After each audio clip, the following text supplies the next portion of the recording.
Right now at noon, details on a possible illegal gambling operation in southeast Kansas. Clouds rolling in, keeping us from doing too much warming, but we will still warm up. We will get a little more melting done, and then it's going to get really cold again. A look at your forecast coming up. Plus, a new bill could shut down recycling centers and drive up waste costs across southwest Missouri. The changes ahead. The 4 states' most watched news starts now. Authorities serve warrants at Galaxy Food Mart locations in Columbus and Weir, Kansas. This is KOAM News at noon. I'm Samantha Walker. According to authorities, evidence was seized in connection with illegal gambling activities that were taking place at both locations. The case is part of an ongoing investigation of illegal gambling operations in southeast Kansas. The sheriff's office says their findings in the case will be submitted to the Cherokee County Attorney's Office. Well, car overturns in a crash near Asbury yesterday morning. Just before 5 a.m., 911 received reports of a vehicle flipped over on Sumac Road, just west of Missouri 43 in Jasper County. The Missouri State Highway Patrol says a Chevy Malibu traveled off the left side of the road, hit a fence and a tree before overturning. The crash remains under investigation. Now let's check in with Chris Warner for a look at the forecast. Again, some clouds rolling in, getting a little bit of sunshine, and some of us staying a little bit on the colder side. Live look from downtown Pittsburgh. And again, if you look, you see the sun shining a little bit, but we got some clouds out there. MoDOT camera 20th and range line in Joplin. Plenty of folks on the roadway. Again, main roads are doing all right. It's those side roads and rural roads that are having some issues getting cleared. Take a look at this. 7 is where we started yesterday. Made it up to 38, though. So, I mean, still not near average by any means, but better than where we have been. Temperatures right now, though, trying to warm up. We're at 31 in Joplin, 30 in Pittsburgh and across the area. A little warmer down south, not nearly as much cloud cover. So we're actually even getting into the low to mid 40s. Look at Jay sitting at 46. Outside of that zone, though, we're into the upper 20s and low to mid 30s. And then the breeze is factored in. And even down here where it's a little warmer, those wind chills into the upper 30s. Up north, though, wind chills still hanging out in the teens. We're looking at a mix of partly to mostly cloudy skies. We're going to fall back through the 20s as we head into the late evening hours, down to the 23 by 11. Temperatures will continue to drop overnight as a low pressure moves on out of this region and brings in a cold northerly breeze. We're going to talk about how much colder it's going to get and when a real warm-up may get here in just a few more minutes. Samantha? Chris, thanks. Missouri voters mobilized to protect their petition rights as a statewide coalition brings its fight to Joplin. Respect Mo voters held a town hall about protecting Missouri's citizen initiative petition process. The group says they want to prevent politicians from overturning voter-approved measures and using ballot language that may confuse voters. The coalition says they're seeking 800 volunteers to help gather 300,000 petition signatures by spring. This event not only helped train attendees to collect signatures that could lead to a new Missouri constitutional amendment, but also educated residents about their constitutional rights. We are going to see Amendment 4 on the ballot, which is a direct attack on our ability to use the citizens initiative process by placing a new goal that people have to meet, which would allow for a very small minority of Missourians to more or less have veto power on any initiative that Missourians try to bring forward. The nonpartisan group claims they've already raised more than $650,000 and collected more than 125,000 signatures towards their goal. Well, a new bill moving through Missouri House could dramatically change how the Show Me state handles waste management. This legislation would eliminate local waste districts and add new landfill fees, but critics say it could shut down recycling centers across southwest Missouri and drive up costs for residents. KOAM's Kenny Foreman shows us how this could impact your community. House Bill 2761 could mean changes to fees, availability to free disposal recycling, and more. One change proposed is increasing what operators of solid waste landfills would charge from $1 to $2.50 per ton, but it would also include up to 2 free dedicated disposal days per year.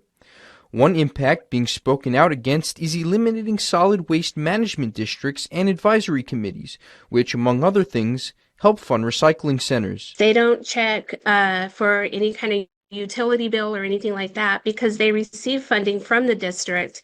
But if that funding was to go away, they're not going to accept, items at their recycle center from everybody, just because the cost of having to handle these items is too expensive. Region M covers the southwest Missouri area. They hosted a meeting today about the bill to inform the public.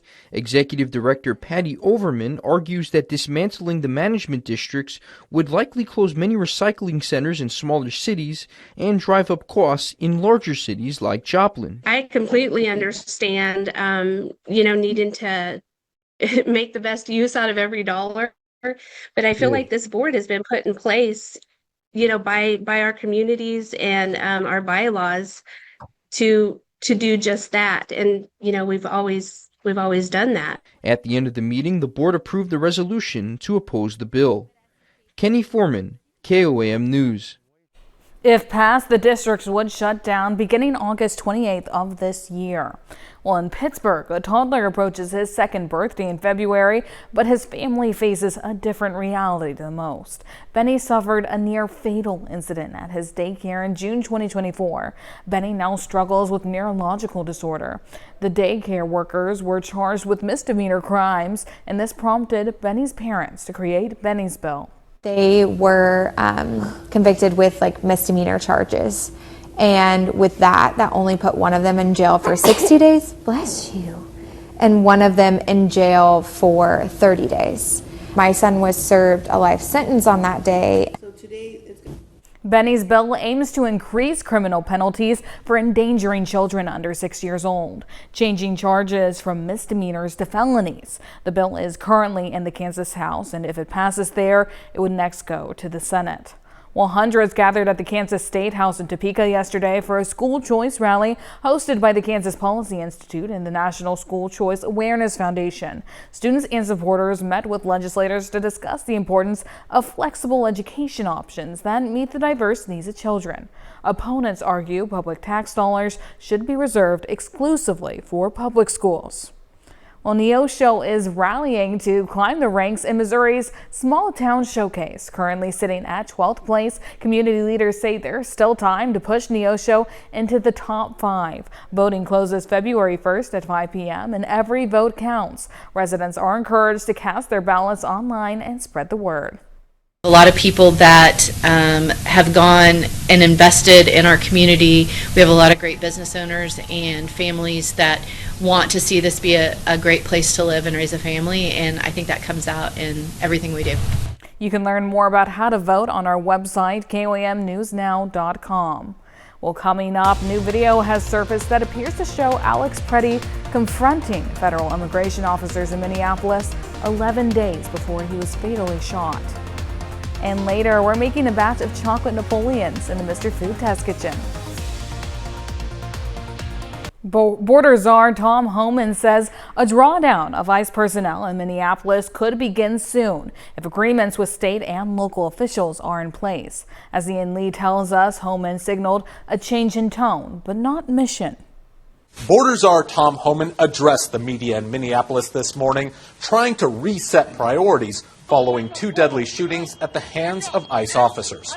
President Trump and I, along with others in the administration, have recognized that certain improvements could and should be made. Homan has been on the ground here since Monday evening and says talks with state and local officials have been productive, though they don't agree on everything.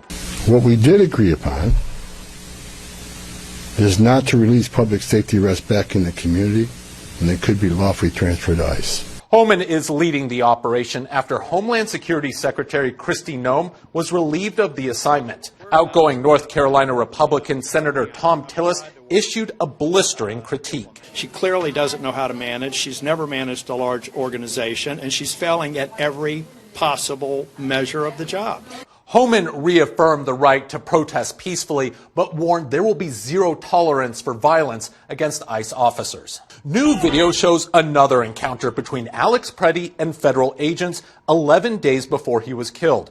Preddy is seen kicking a vehicle's taillight. Agents get out and tackle him, firing tear gas into the crowd. The 2 agents involved in his fatal shooting Saturday have been placed on administrative leave. Ian Lee, CBS News, Minneapolis. Well, Wednesday, a Minnesota judge ruled ICE violated nearly 100 court orders and condemned its enforcement actions. Still to come on KOAM News at noon, Mr. Food. Bonjour, and today we're sharing an easy recipe for a pastry that'll make you feel like a French chef. Whee! And we've got cold weather advisories now in effect for portions of our area as temperatures set to drop again this weekend. A full look at your forecast when we come back.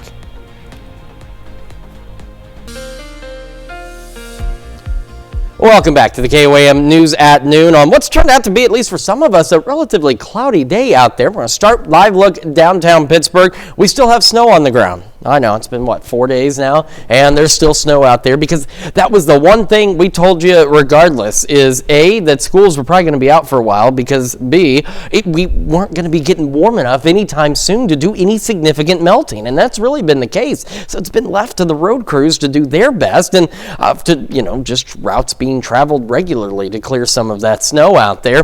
We now have cold weather advisories. Now, the ones for southeast Kansas were issued after we came on at noon. These ones just came out right before. So for Oklahoma and Arkansas, they'll run through noon Saturday. And for southeast Kansas, this is the Wichita office that's put these out. They run through 10 a.m. So just quickly look at the information here. On the Oklahoma and Arkansas side, wind chills from 10 below to near zero as we go Friday night into Sunday morning.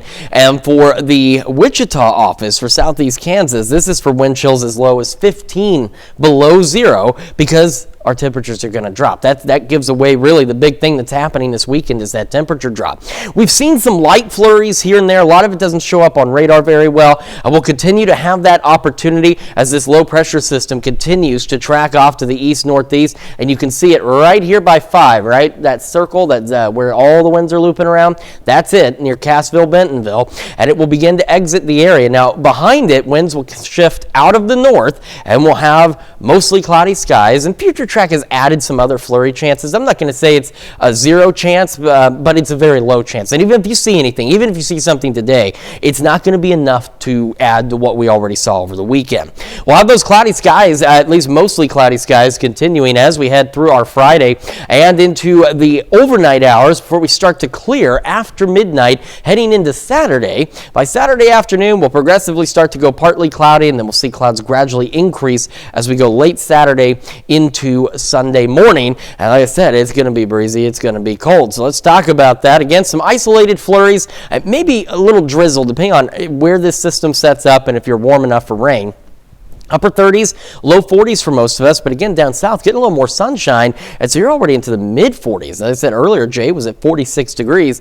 East winds, though, gusting upwards of 20. Overnight tonight, temperatures will gradually begin to fall back into the mid-teens. North winds at about 5 to 10 miles an hour. And as we head into our Friday, again, these cold weather advisories are going to be for tomorrow night through Sunday morning. So during the daytime, in the morning, initially those wind chills 5, 10 above. During the day, about 5 to 15 above as those north winds ramp up, gusting upwards of 20 miles an hour. But that starts our big cold spell again into the weekend. We're down into the single digits Friday night into Saturday, as well as Saturday night into Sunday, teens Sunday night into Monday. And look at these temperatures, teens and 20s on Saturday, upper 20s on Sunday. But there is some good news, and that starts next week. So we start to see temperatures climb. We're back now into the 40s, getting a little closer to normal. Liquid precipitation chances, not frozen, but liquid precipitation chances. Tuesday night into Wednesday morning, still hanging out in the 40s. And take a look at next weekend, low mid 50s, long range data suggesting, we'll have to get there first, but suggesting we could even get close to the upper 50s, maybe some low 60s as we kick into the next work week. So not this upcoming week, but the week following. Now, as long range, things could change, but we're definitely going to be on a warming trend. So if we can make it through the next few days, we'll get much more melting done next week, and we'll start to be able to take a break, get a little closer to average across the area. Well, that would certainly be nice. Thank you so much, Chris. We'll stick around. We're making chocolate Napoleons in the Mr. Food Test Kitchen. We'll be right back. If you're looking for a dessert that's full of chocolatey goodness, then this recipe is perfect for you. And luckily, it's pretty easy too. Howard is showing us his recipe for chocolate Napoleons in the Mr. Food Test Kitchen. At one time or another, we've all walked into a bakery and stared into the case with our mouth practically watering and wondered, how do they make this or how do they make that? Well, today we're going to share with you the secret to making one of my favorite French pastries, And it's so easy. We start with a couple of sheets of frozen puff pastry. We lay them out on a baking sheet and we'll bake them off. You can tell they're done when they're puffed up and golden. And the secret to puff pastry is to make sure it's baked to the point where all the layers are flaky. And for our chocolatey filling, we whisk together some milk and a couple of packages of instant chocolate pudding until it thickens up. Then we add in some whipped topping, fold it gently until that's all mixed.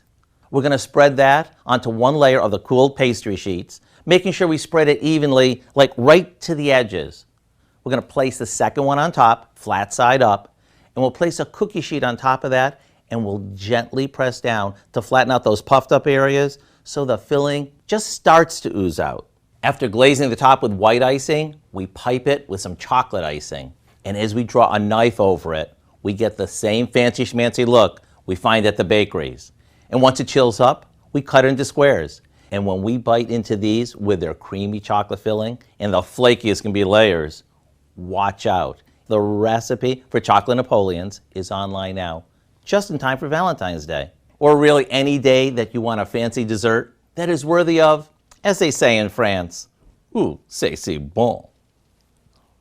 You can find this recipe along with a lot more good food from the Mr. Food Desk Kitchen online. Just go to our website at KLAMnewsnow.com. Now here's a look at the 4-state market prices. All right, a reminder now, cold weather advisories kicking in tomorrow through at least Sunday at noon for parts of southeast Kansas, northeast Oklahoma. Wind chills anywhere from 0 to 15 below because as you see after today, our temperatures take a dive again. Another Arctic chill out there. However, look at next week. You don't even pretend you don't even see the weekend. Just look at next week.